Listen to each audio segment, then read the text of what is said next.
We begin the fourth and final hour here on Three Man Front. We'll go to Dallas, Texas, coming up in about 15 minutes. Talk to Matt McClearin from our sister station, The Ticket, there in Dallas, Texas, as we preview the Red River rivalry game coming up.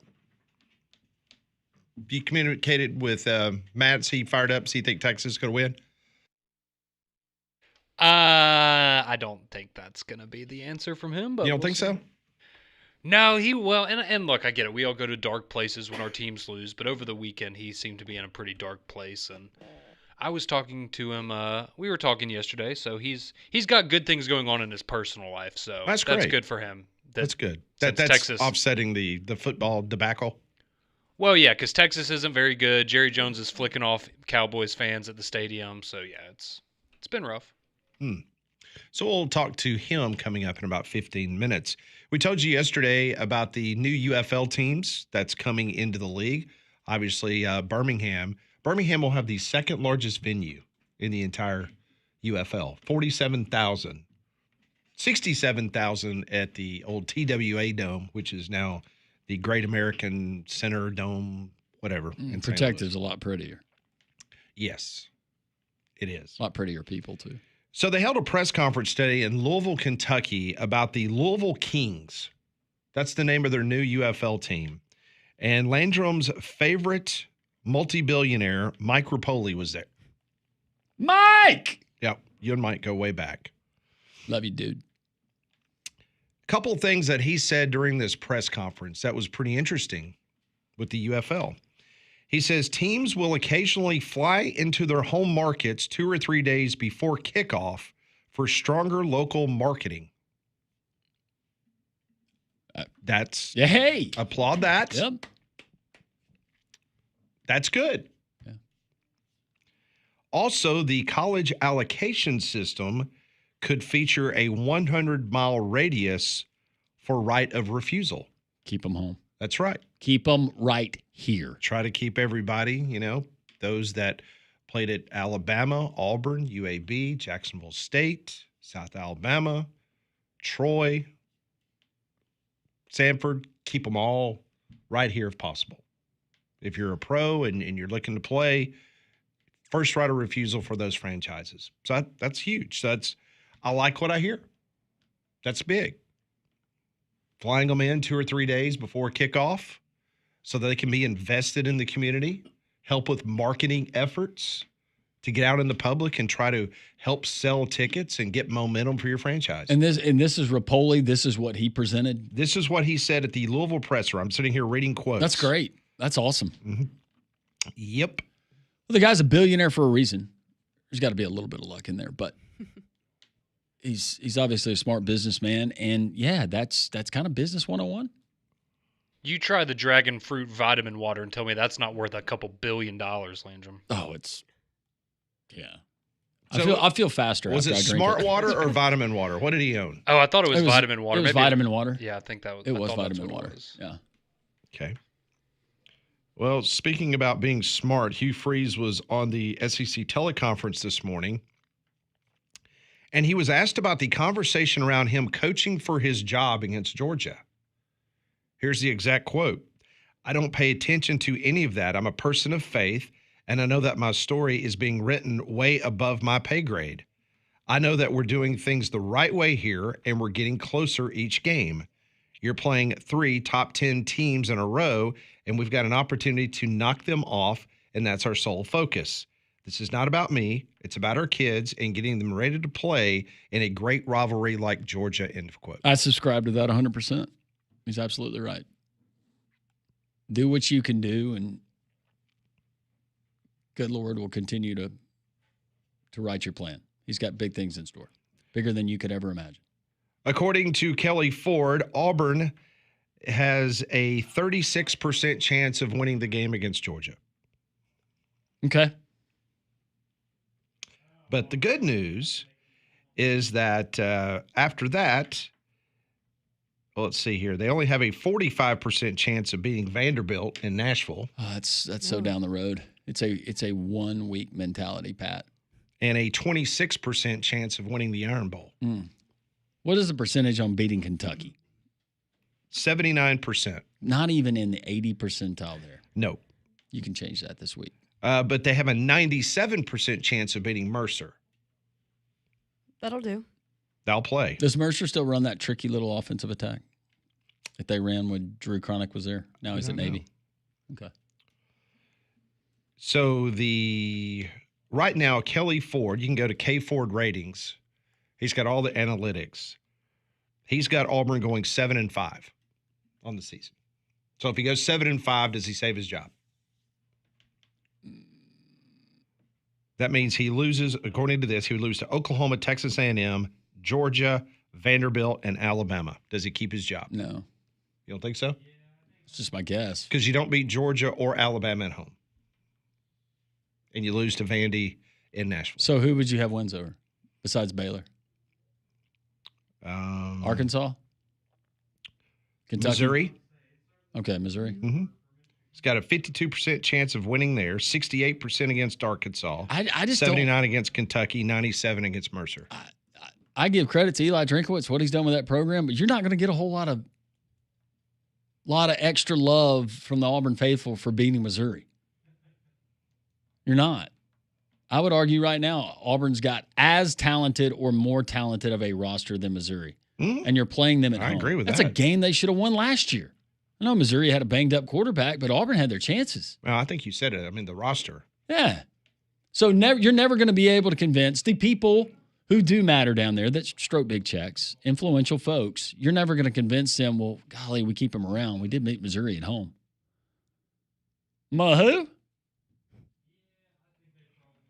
Well, these I don't know why I percentages. did that voice, but yeah. These percentages. I'm sitting here looking at Alabama, and obviously he's got Alabama not losing another No, game. you need to beat Alabama or Georgia, and or both, depending on how the rest of the games go. One of those two. According to Kelly Ford from K Ford Ratings, the toughest game for Alabama left on its schedule is Mizzou. Alabama only has a 68% chance of winning. They have an 82% chance against Tennessee, 80 against South Carolina, 78 against LSU, 78 against Oklahoma, 99% chance against Eastern Illinois, and a 74% chance to win the Iron Bowl at Jordan-Hare. I mean, I think that's legitimate. I think Missouri and Auburn are the two biggest games, or the most difficult games, at least on paper, because you don't get them at home. I think Tennessee at home, okay, they've gotten you 2 out of the last 3 years, but they haven't beaten you at Bryant-Denny in forever. LSU, I mean, you kind of had your way with them for the most part in recent memory as well. I think if you get past this game with Missouri, I think you start to see a lot of Alabama fans jump on we're going to win the national championship. I think that's what we're going to be back to. Going back to Hugh Freeze, if that schedule played out the way that you said it would, he finishes 7-5, and the biggest win would be over Missouri. That would be their only ranked win, correct? So that would give, in 3 seasons, Hugh Freeze 2 wins over ranked opponents. Last year, the multi-overtime game against Texas A&M. Yep. I think it almost hurts your case when you have these close games, even more, where it's maybe even more frustrating for the fans, where they know it's right there and maybe you should have. Well, yeah, you can go and look at all won it. these games and go, so you're telling me, all right, let's say you have 10 one-possession games, you go 0-10. We couldn't have gone 3-7 in those games? It's not even we're that close. It's no, we're there. What's going on the sideline? Mm-hmm. There's been a few of those over the last 3 years that got in their own way. We'll get to your phone calls. Let's go to Cowboy. Hello, guys. How are you? Doing I haven't well. talked to you guys in about 6 weeks. Yeah. You guys doing all right? Yeah. How are you? I'm doing fine. Just trying to see with you guys nationwide, what 2 or 3, like say 4 teams you think's kind of separating themselves, and 4 teams in the 3 or 4 teams in the SEC, and kind of some of that, and then I was going to see if Pat had any campaign manager aspirations. I have no comment on the latter, but I can discuss the former. In regards to the four teams, in my opinion, obviously Ohio State, Oregon, Miami, no specific order. I think those three teams, I'm not going to give you four, but I think those three teams right now are playing as well as anybody in the country. As far as the SEC teams, I mean, you got to go with Bama, Ole Miss, Texas A&M, Oklahoma. That to me, Langer might have a different list, but to me, that's kind of the upper echelon of the SEC currently, and that could change because this is going to be a gauntlet this year for everybody. Yeah, wouldn't you love to see Lane Kiffin against Kane Womack this year? Wouldn't that be something? That'd be nice. Yeah. Trinidad Chambliss, do y'all think he's better than Blake Sims was? They remind me a lot of each other. You know, it doesn't seem like to me that Trinidad's running as much as Blake did at Alabama, but Yeah. it's a good comparison, though. Do you think Simmons will ever get his job back, or is it? Probably not. He's been Wally pipped. Yeah, but don't you think? Speaking of Lane, I got him 10-2. I think he's got a tough stretch coming. Georgia and Athens, and Oklahoma on the road back to back. That's his two mulligan losses. He can't lose anywhere else. Wouldn't you say that? He beat LSU. So that gets him one ahead of last year. But he can't blow games that he should win. Agreed. Florida, Yeah. Mississippi State. Yep. Those kind of games. Yeah, he's going to have plenty of opportunities. We're looking at Lane in the playoffs, kind of. If they don't, as the old saying goes, choke the bit, don't you think? If he gets an upset against one of those two on the road, then he's really looking good. And Cowboy, thank you for the phone call. Seems like that would happen, but we were having this conversation last year, right? It was when Ole Miss was picked right there at the top, preseason top 5, preseason by most, top 3 in the SEC, and what happened? They did exactly what you said the fear is. And I argue that their schedule down the stretch, just because it's the same teams, the teams that they play are better this year, that's going to be a doozy. We'll see if Lane can navigate it, but if they're able to, they absolutely deserve to be in the college football playoff. We'll continue. We'll get to more of your phone calls. Our buddy Matt McClearin going to break down things in the state of Texas. They kind of got a big game coming up this weekend. Matt joins us next.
It is 1:16. Welcome back in. This is Three Man Front on this Wednesday. Pat Landrum, Conrad, Molly with you until 2 o'clock. Oh, we missed this next guest around the office. He was always a barrel of laughs. Of course, he made me and Landrum then do 4 hours after he left for Dallas. Matt McClearin joins us from the Ticket in Dallas, Texas. Sorry, Matt, I couldn't resist. I hope you're doing well, brother. You doing okay? I'm doing good, man. How are you guys? Oh, man, we're just living the dream. You know, Alabama football back on the right ship, so to speak, and got to wait to see what Auburn is. But, man, you've got some fun times there in the Metroplex. Let's start with the wonderful story with the Texas Longhorns. And what the heck is going on with Arch Manning? Is this a bunch of nothing, folks getting worried about him being a bust or not? Or what's going on with that offensive line? The offensive line, I think, is the biggest concern. I mean, when you lose 4 out of 5 starters, and I'm guilty of this as well, I think we all just kind of figured that Sark had this program in a situation now where it was almost plug and play, and you wouldn't miss what you are missing. But that's been the biggest concern all season long. And then Arch, I don't know, I think Arch did some good things, but when you get sacked 6 times, you get hit as many times as he did against Florida, pressure. He might have had, 4 or 5 dropbacks, it felt like, where he wasn't under assault. I don't know. I mean, it's a really weird thing trying to figure this out. I don't think their skill position players are as good as they thought they were with the guys that they brought in. Little surprised that Wingo hasn't done anything or more. But, you know, Jack Injuries transfers in and everybody, he's John Mackey Award candidate. Next thing you know, he can barely find the football. So they're missing a lot, and none of that. I think if you miss one of those pieces, you look a little clunky, but when you're missing multiple pieces, we kind of saw that on display, especially you saw it offensively against Ohio State in the opener. Everybody, it's Ohio State, you're on the road, it's forgivable. And then you saw it against Florida, and now you have a real concern. So, Matt, where are you at on this Texas defense? Because I think we all agreed before the Florida game, right? That was obviously the better side of the ball for the Longhorns, and it looked like they might have one of the best defenses in all of college football. Do you still view this defense that way, or did the Florida game give you some big concerns for the rest of the season on the defensive side? Definitely gave me big concerns, man, because we were talking about it on my show here in Dallas last week, and I said out loud like a moron on the air that I'd kind of be surprised if Florida scored because their offense had been so bad. It had been regressing. It was only averaging in their 3 games against FBS competition, they were averaging 12 points, and here comes Texas. They only allowed 14 to Ohio State. Now, the other 3 games, it's hard to gauge much of, but you're not getting a lot from Colin Simmons up front. You're not getting a lot from Anthony Hill Jr. at the secondary level, and you're not getting a lot in the secondary from guys like Michael Taff. And those are 3 names that are supposed to be All-American candidates at each level of the defense. To see what Dallas Wilson did, to see what DJ Lagway did, and his ability to move the ball, especially to the outside against Texas, I mean, they're going to play teams. You guys know this. There are better teams with much better offenses in the SEC than what Florida at least had displayed all season long until the game against Texas. So, yeah, I'm very concerned. I don't know what to expect against Oklahoma, especially if Mateer can't play. But as you progress through your conference schedule, if they can't defend against what Florida had thrown out there, they're going to have some serious problems against some of these other teams. Well, the good news for them after Oklahoma, you've got Kentucky, probably the worst team in the conference, and then Mississippi State. And then you got a very interesting game at home against Diego Pavia and Vanderbilt. And then you got to go between the hedges and Georgia. So, yeah, it's going to get a little bit more difficult as the season progresses. I want to get your thoughts on Oklahoma, their opponent this weekend. I know they would look completely different if John Mateer was the starting quarterback against the Longhorns this weekend. But just your thoughts on Oklahoma so far early on. I think surprising is a good word. Nobody really knew what to expect with Ben Arbuckle coming over and Mateer taking over. I'm very surprised at their inability to run the football whatsoever. I think that's something that has to be concerning, especially against the Texas. Again, I was going to say a Texas defense, but if the Texas defense is what we thought they were, and maybe Florida is just an outlier of a type game, then if you can slow down what Oklahoma wants to do, running the football, which they don't do very well anyway, then maybe you can hang in the game. The flip side is, as we all know, Brent Venables is going to feel the defense. And that Oklahoma defense is legit. They'll be able to get pressure I think in this particular matchup against Texas, it's scary what they can do up front with what we've seen from the Texas offensive line so far. But Oklahoma, man, that path is there for them if they can get past Texas. Of course, we can say this about a handful of schools, it feels like, in the SEC, that path right now looks like the door is open for at least the SEC championship game. But I think if Oklahoma can get past Texas, especially without Mateer, that they've really got to like their opportunities. But, man, you look at the back month of their schedule, and that is still, even with the healthy Mateer, do we still believe that OU can run the table in their final 6 games of the year without losing at least twice in that gauntlet they have to go through? Matt McClearin joining us here on Three Man Front. All of our guests join us on the Higginbotham hotline. Matt, we know the table was set for Texas last year and then that Georgia team. You still get to the college football playoff, but losing in the SEC title game with the expectations this year, let's just say, and I know you don't want to think about this, but let's say it doesn't go well this weekend. There's a couple more bumps in the road. Know that Sark's got a big contract, 7-5, but how does that sit with the Texas fan base and the people that stroke checks? Not well at all. I mean, quite honestly, that would be ridiculous because you thought that you had a program that he had gotten to a level that could be competitive where those types of seasons don't happen anymore. You know, it's the SEC, and in any given year, we all know this. You can go 9-3. If you are an upper-level SEC program, that should be your down year. Not 8-4, not 7-5. But to your point, man, you lose this week, and all of a sudden you're sitting on 3 losses, and with what you have coming up, they lose back-to-back to Florida and Oklahoma. I don't feel great about Vanderbilt. I have zero belief about Georgia, and that game against the Aggies at the end of the year, if A&M and Texas played right now, I think A&M wins that game, and I don't think it's very close. So there is a large concern. If you lose this game, they actually made it to 7-5. 6-6 is a real possibility at that point, and that would put Sark on the hottest of seats. It would pull a lot of question marks into whether or not Arch can even come back next year, and you feel like you can do anything with him. In regards to the conference as a whole, as you being someone in the great state of Texas, you covered Texas A&M, you covered Texas. But from your perspective, where does this league stand in regards to the upper echelon, in your opinion? Who are the top 3 or 4 teams that you expect when the dust starts settling at the first part of November will be the teams potentially vying for a trip to Atlanta?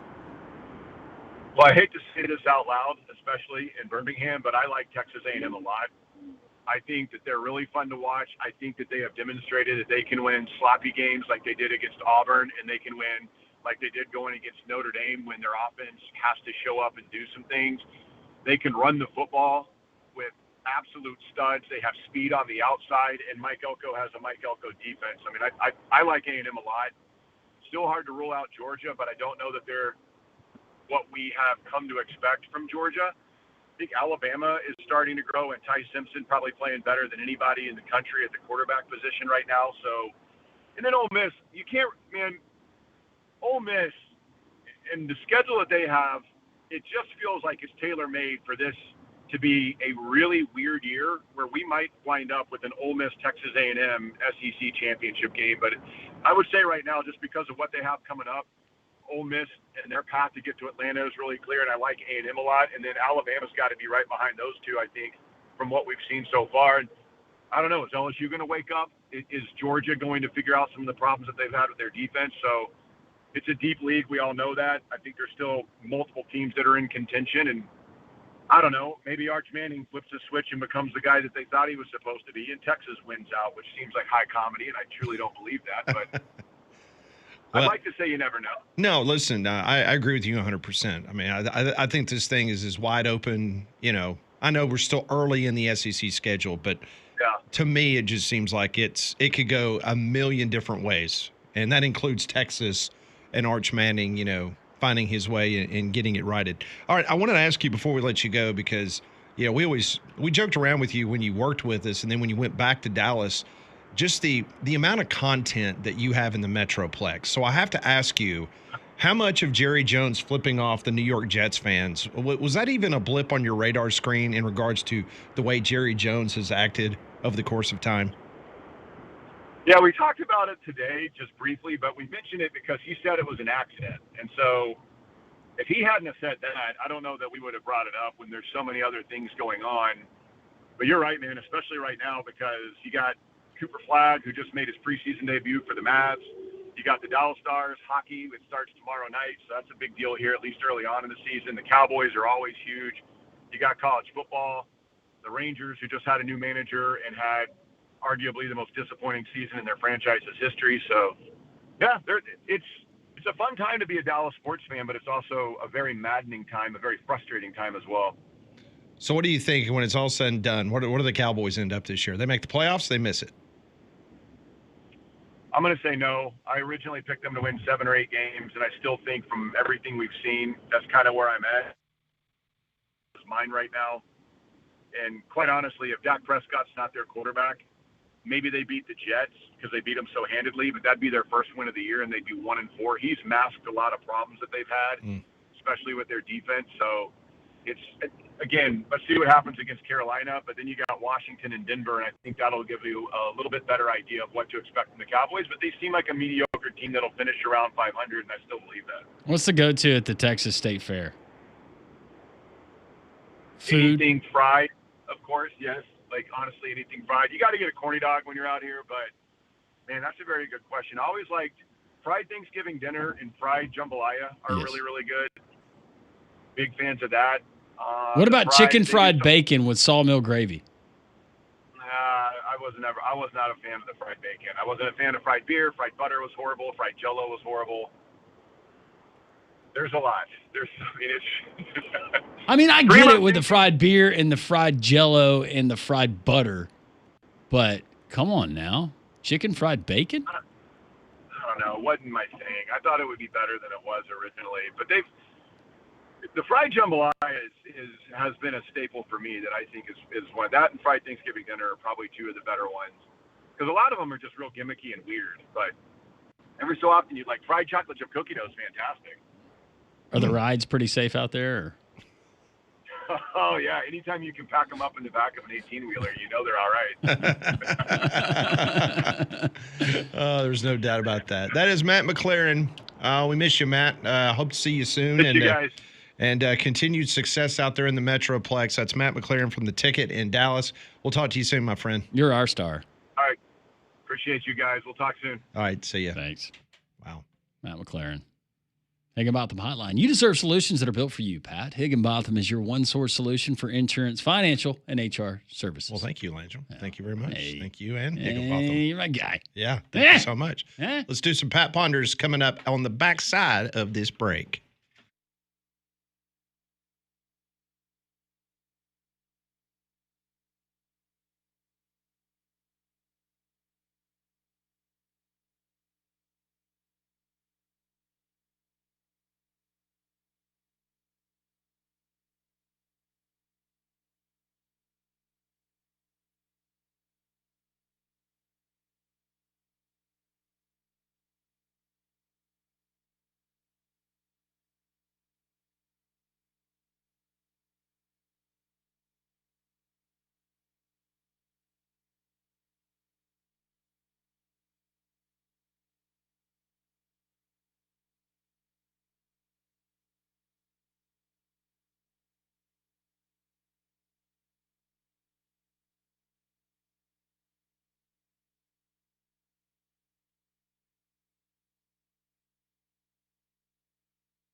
It is 1:33. If you missed any of our interviews, Brian Edwards, Chris Stewart, Trey Wallace, Matt McClearin, you can always download the 3-Man Front podcast. Well, it is time to get back on that winning train, right, Conrad? How about our friends at Prize Picks? Prize Picks, they put their users first, but also Prize Picks is the best place that you can win real money all season long. It's really simple to play. Just pick more or less on 2 to 6 player stat projections, and you make your projections. You get your picks right, you win. It's more or less. It's not that hard. Download the app today. Use code WJOX to get $50 in lineups after you play the first $5 lineup. You don't even have to win to get the $50 in lineups, but that's code WJOX to get $50 in lineups after you play your first $5 lineup. We were back on it last night, Conrad. Thanks to your trusty advice, we did go professional baseball. We hit. We will go professional baseball again. Let's do it tonight. Hopefully it's not the last game of your Yankees season. Hopefully not. All right. As we scroll down, how about our buddy, Aaron Judge? Hasn't let us down yet. 1.5 hits, runs batted in, all combined. He gets 2 hits. He gets 2 runs, any of that, any combination of that. Just going over 1.5, you go more than that, then you're a winner, or you go less. We're going more. It's an elimination game. More. We're going to go more there. All right. I'm going to tug on your heartstrings here. George Springer of the Toronto Blue Jays. Cheater. They're all swinging a hot bat right now. Hits, runs, RBIs, 1.5, more or less. I'm feeling good today. We're going less. Oh, crap. All right. We're going to go less on that one as well. Not super confident, but if we get both of those projections right, we can win. You can be a winner, too. Download the app today. Make sure you use code WJOX. Prize Picks. It is good to be right. All right, I come up with questions. They give me answers. This is Pat Ponders, brought to you by Courtesy GMC and Trustful. I want to know what you're thinking. Tell me what's on your mind. It's time for Pat Ponders. Brought to you by Courtesy GMC and Trustful. Get by and see them. 9 acres of inventory. Check out their online inventory at courtesybirmingham.com. Go by and see them. Easy drive right off of I-459, exit 32 in Trustful. Question number 1. Fill in the blank. The loser of the Georgia-Auburn game will finish blank in the SEC. Wait, we're saying what place they'll finish in, not the record, right? Correct. He just said fill in the blank. The loser of the Georgia-Auburn game will finish blank in the SEC.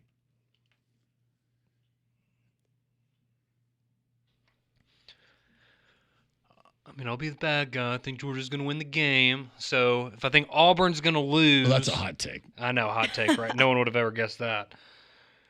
I'm going to say they're. I'll say 11th.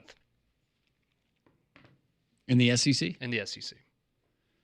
Oh, let's see. This will give Georgia 2 conference losses. So I like the confidence. And they're going to lose to Ole Miss. That's right. They're going to lose to Ole Miss. So I give them 3. Texas. No, we're going to give them the win over Texas. They own Texas. We saw that twice last year. Yes. That would put them, I think, right there square in the middle, right? 8th? So we're going 8th? 7th? No, tiebreaker for 6th. What? There's a lot of games left to be played. They'll finish tied for 6th. So you've got Georgia's tied for 6th. Yeah, when they lose this game to Auburn. Okay. I'm more on the Conrad train of thought on this one. Probably safer, Molly. Yeah. I would say probably 10th or 11th. Because in Auburn, weren't they like 11th or 12th last year? And the preseason predictions by the media had Auburn was at 9 or 10. I think 10. It was either 9 or 10, yeah. A spirit that is not afraid. I just pictured during that answer, Landrum's brain, you know, you have like the detectives that have the board and all the red strings of yarn trying to connect all the dots to solve a case. That was Landrum going through how that record was going to work out for Georgia. It's really, this is the toughest it's been. Mm-hmm. Oh, yeah. Don't you remember last year, the craziness of the tiebreakers? Right. Yeah. Flip a coin. Of course, it helped out that Alabama, did what they did in Norman. Yeah. They made things pretty easy Solved after some that. problems. Yeah. Yeah. All right, question number 2. Name the number 1 reason why some people pick Mizzou to win straight up Saturday against Alabama.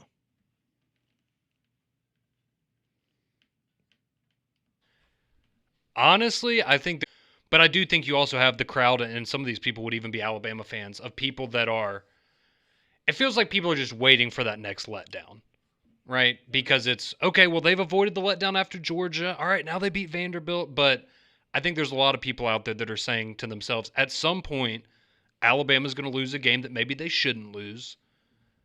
And I think this is just the flavor of the week is they're playing Missouri. Some of that games on the road. Ultimately, it's just Alabama hate.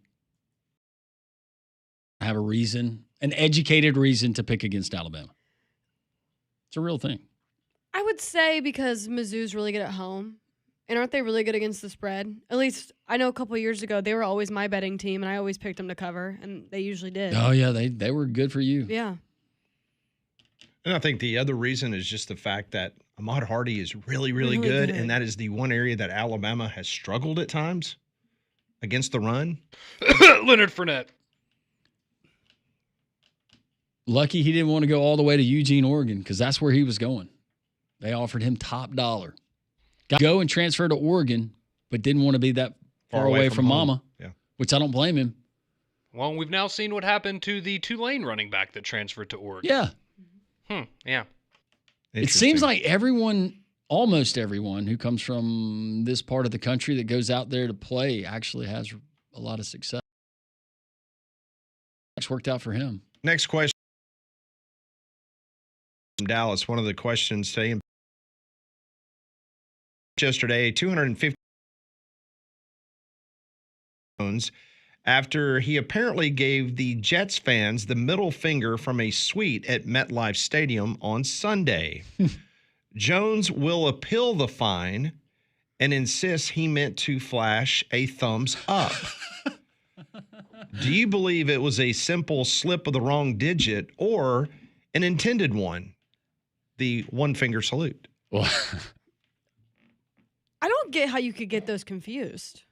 I have never given someone a thumbs up and been like, whoops, Or the other way around. Or the other way around, yeah. No, but that's the great part about being what ancient. other digit on his body is he going to mistake for his thumb? Yeah.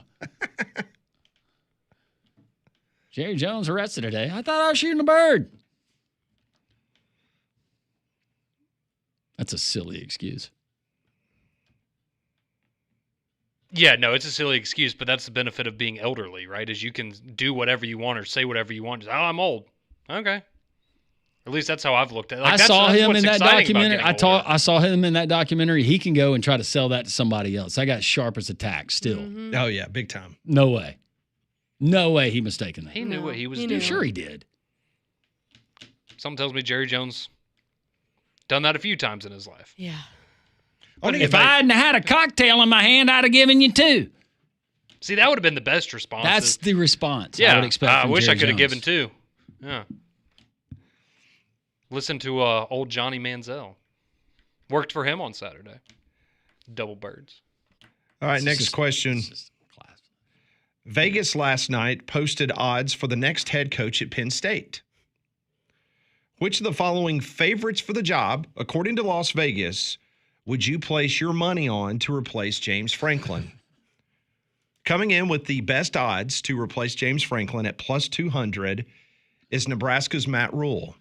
Boo. Yeah. Coming in at plus 300 is Boston College's Bill O'Brien, who used to be the head coach at Penn State.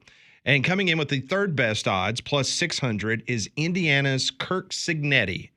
Which of those three, if you had to put money on, that would replace James Franklin, who would it be? You don't want to hire Matt Rule. He can't win a big game either. Matt Rule would absolutely crush it there on Mount Nittany. I don't think he would. Yep. No.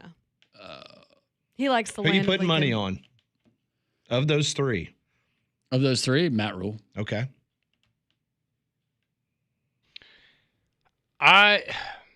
Now, out of those names, if I was Penn State, Matt Rule would be the one out of those three that I would go for. But I think if I'm putting money on it, Cignetti. no, I'm putting money on Bill O'Brien. And the reason for that is Bill O'Brien would 100% take that job and go back there. On top of the fact that Penn State, if they're trying to save a little bit of money, he would cost less than the other two options.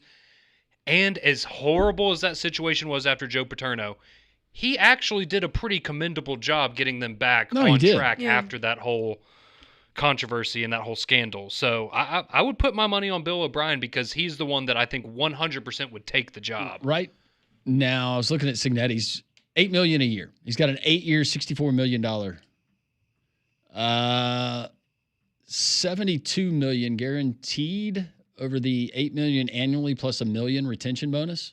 He's got a really good deal. Mm-hmm. Why would you go to Penn State? Leave that. You're doing it right now in Indiana.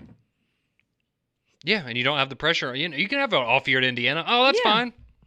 Back-to-back 10-1 years. Yeah, take a year off, Kurt. Don't worry about it. No, it's Bill O'Brien. You don't want Matt Rule, Penn State. No, No, you don't want him. I think we do, Molly. I don't think he. I think he goes to Penn State and he takes his quarterback. No, he's 2-23 against Raiola? ranked teams. That'd be like Franklin With all those again. weapons? Yes. Oh. Absolutely not. Yep. It's Huh. happening. And I think part of it, too, Mount Nittany, Matt Rule loves the mountains. Yes. That And flat land. Nebraska is just so Yeah. flat, and you just don't have very many trees. They don't party very hard there. No. So The only draw to that campus is the Scarlets. And Go former Big Red. Scarlets on alumni weekend. Did I cover my bases? Yes. So how about that? Thumbs up. You see what I'm Is getting that or is that a Jerry Jones thumbs up? Maybe. Okay. plus 200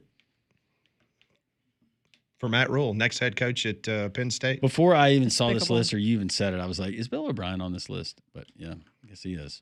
Other names on that list Dan Mullen. coming up at number Remember? 4 was Manny Diaz at Yeah. Duke because he was the defensive coordinator a couple years ago. Urban Meyer and Mhm. Lane Kiffin. Just without Urban Meyer, I think that's a nope. Lane Kiffin is not going Urban to Meyer Happy never Valley. getting started. Lane Kiffin, oh my gosh. No, that's not happening. Lane would be so miserable. Yes.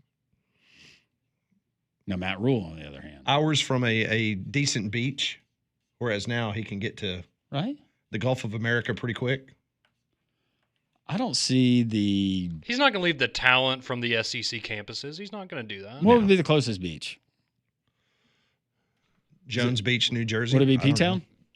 The Jersey Yeah. Shore? I It'd don't be know. Jersey Shore. Yeah. Jersey Shore? That actually would be pretty entertaining to see Lane Kiffin out on the Jersey Shore one weekend. The beaches of Lake Erie. Yeah. Delightful. Now, you were at the beach of Lake Erie this year, Yeah, right? it was nice. Was it? We summer on Lake Erie. I got burnt, but I always get burnt. Nothing new. Did you see any like medical needles and stuff on the beach? No, That is what I think about. I do too. I did not. Like, Medical waste. yeah, Absolutely. All right, final occasional question. body. Yeah. Bodies. None of that. Are you sure? Positive. Okay. Final question. This is from BB. What is the oldest piece of memorabilia you have that has been passed down in your family? Memorabilia.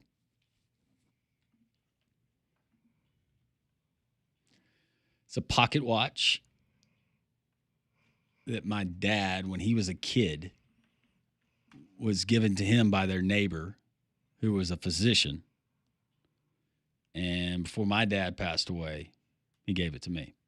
Very nice. Sorry, does it have to be sports related? No, Early 1900s pocket watch. no, not at all.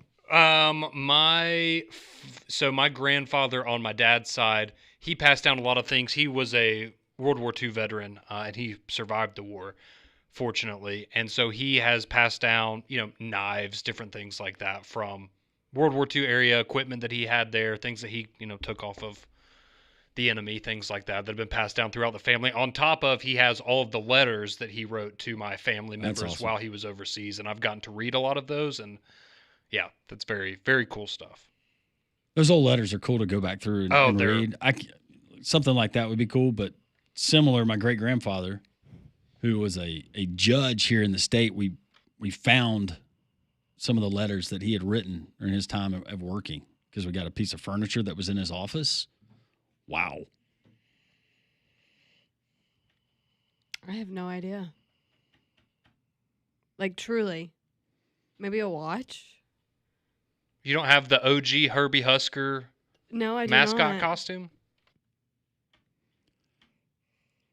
Got some old coins too, but I've got a couple $2 bills.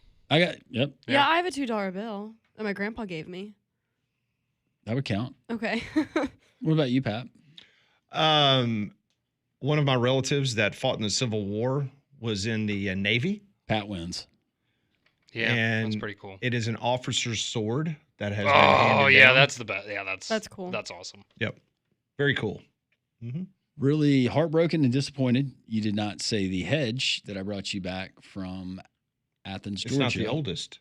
That hedge has That been hedge, growing that's a new since hedge. the It's a new early hedge. It's not an old hedge. 1500s No, it's not. when the indigenous people of this great country I think it's the same hedge too. still here.